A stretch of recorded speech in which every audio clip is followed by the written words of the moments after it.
if you're really serious about this, yung gusto mo yung charity na yan, and you've laid some conditions, then let me lay my own conditions for the event. Kung serious ka talaga, ha, these are my conditions.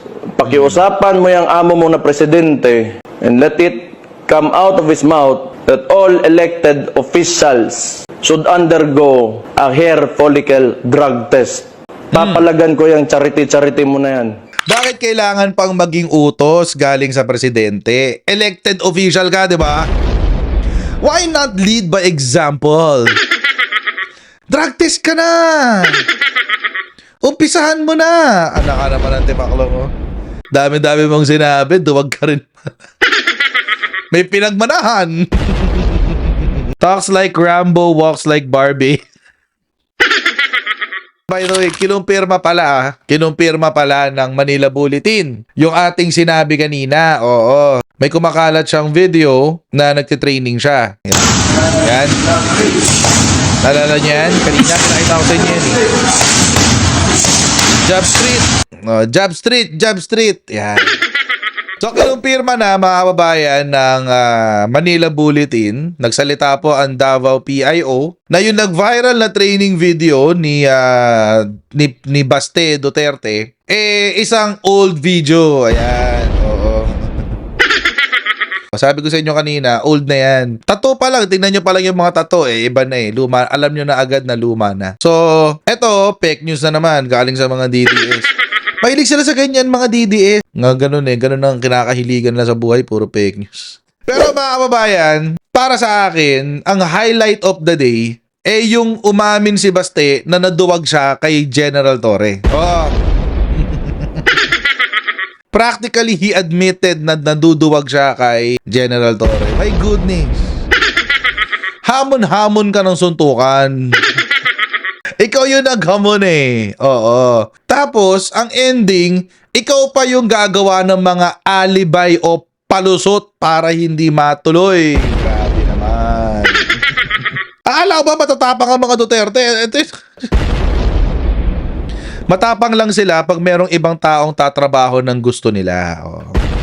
Halimbawa, sa war on drugs, inutusan niya yung mga pulis na magpapatay ng mga tao. O di yun, doon sila matapang. Matapang sila kapag marami silang kasama o kasama nila yung mga bodyguard nila. Halimbawa, yung kay Pulong, nung ginugulpi niya yung bugaw. Matapang siya kasi alam niyang hindi siya papalagan. Andun mga security guard niya Si Sara, matapang siya. Matapang siya, oo. Ginulpi nga niya yung sheriff Matapang talaga. Bakit siya matapang? Kasi andun yung security niya Ganun sila. Yung tapang nila, matapang lang sila pag may mga kasama sila. Oo. Kapag sila'y nakaposisyon. Matapang sila pag ganun. Maghahamon ng suntukan, tapos magpapalusot. Oo. Paliw pala to si Basli Huwag ka mag-alala, Torre, kasi matagal ko na talaga gusto makabugbog ng unggoy. Kung gusto mo lang talaga ng suntukan, bakit kailangan mo pa ng charity? Why do you need kailangan mo pang gamitin yung nangyayari ngayon? Kung gusto mo lang pala Baste ng suntukan, ba't hindi ka na lang pumunta ng Krame at doon ka maghamon ng suntukan kay General Torre? Ano pumipigil sa'yo? Bagyo? Dami naman palusot itong lalaking ito. Di hamak, mas bata ka naman, mas malaki. Kaysa kay General Torre. Ito si General Torre. Siya pa naghahanda para sa'yo. If you're really serious about this, yung gusto mo yung charity na yan, and you've laid some conditions, then let me lay my own conditions for the event. Kung serious ka talaga, ha, these are my conditions. Pakiusapan mo yung amo mo na presidente, and let it come out of his mouth that all elected officials should undergo a hair follicle drug test. Papalagan ko yung charity mo na yan. Ba't hindi mo na umpisahan? Bakit kailangan pang maging utos galing sa presidente? Elected official ka, di ba? Why not lead by example? Drug test ka na! Umpisahan mo na! Anak ka naman ang timaklo mo. Malinaw na malinaw ang sinabi niya. My condition is, kondisyon ko, all elected officials. Oh, tanga, ang bobo mo, baste. Elected official ka rin, ba't hindi mo pangunahan? Dami-dami mong sinabi, duwag ka rin. May pinagmanahan. Talks like Rambo, walks like Barbie. Ano ngayon ang tawag kay Baste? Oo, anong tawag ng netizen kay Baste? Duwag. Yun ang ending kay Baste. Oo, alam nyo kasi mga kababayan, yun ang sinabi ko wag kang maghahamon. Lalo na pag public figure ka, wag kang maghahamon kasi hindi mo alam kung paano re-responde yung hinamon mo. Tulad niyan, hinamon mo ng suntukan, pumalag. Tapos, kasama pala sa boxing team yung hinamon mo. O di atras ka ngayon, di ba? Urong bayag ka. Sorry, pardon the language, but yun eh, yun talaga yun eh. O di ba? Sabi ko sa inyo mga kababayan, huwag kayong tutulad kay Rodrigo Duterte. Huwag mong subukan.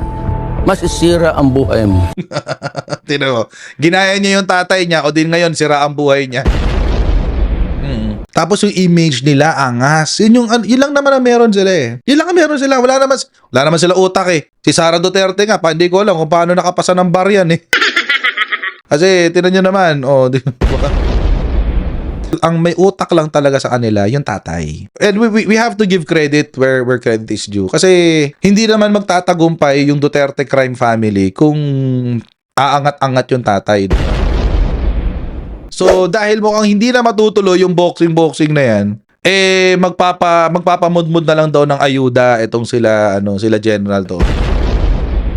Whether he shows up or not, may mga sponsors na may nagsabi na magdo-donate na lang ng mga ayuda sa mga kababayan na nasalanta ng bagyo at baha. Kung wala naman siya, magdi-distribute na lang kami ng ayuda. Mukhang kailangan paghandaan nyo na lang yung distribution ng ayuda. Kasi mukhang di kayo sisiputin. Ngayon mga kababayan, again, this is reminiscent of yung ugali ng tatay nila. Kasi syempre, alam naman natin mga kababayan, si Rodrigo Duterte, ilang beses na rin namang hinamon yan.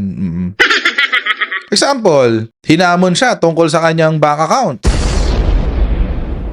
Pumirma ka dito sa waiver para makita natin ang mga bank accounts mo. Diba? Naalala nyo last year? Nung kay Trillanes? Ano nangyari dyan mga kababayan? Since hindi naman na siya incumbent, pwedeng ma-access yun with the waiver. Pero we've been there before. Nagsabi na yan siya na magbibigay siya ng waiver. Puro bluff yan. Pero hindi yan. Kaya nga, mas maganda kung ma-draft na po natin yan ngayon para papirmahan niya yan dito.